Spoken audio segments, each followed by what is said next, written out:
শেখ মুজিবের হাত ধরে ভারত প্রথমে বাংলাদেশের শিক্ষা ব্যবস্থা থেকে ইসলামকে আলাদা করে দেয়, কারণ ভারত জানে ইসলামী মূল্যবোধই বাংলাদেশের মানুষের ঐক্যের সবচেয়ে বড় শক্তি। আপনি যদি ঢাকা বিশ্ববিদ্যালয়ের লোগো লিখে গুগলে সার্চ করেন তাহলে মোট 4টি লোগো পেয়ে যাবেন। প্রথম লোগোটি ব্রিটিশ আমলের 1921 থেকে 1952 পর্যন্ত।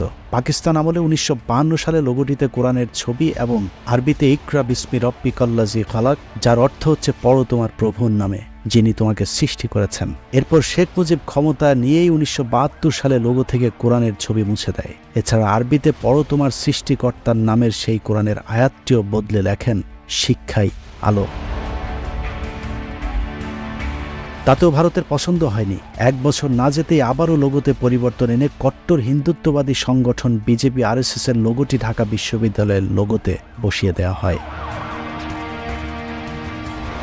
মুক্তিযুদ্ধের আগ পর্যন্ত এদেশের প্রতিটি শিক্ষা প্রতিষ্ঠানে সূরা ফাতিহার মাধ্যমে শিক্ষা কার্যক্রম শুরু হতো, কিন্তু স্বাধীনতার পর আলহামদুলিল্লাহি রাব্বিল আলামিনের পরিবর্তে দুর্গার প্রশংসা শুরু হয়। এটা শুনে আপনি নিশ্চয়ই ঘাবড়ে যাচ্ছেন।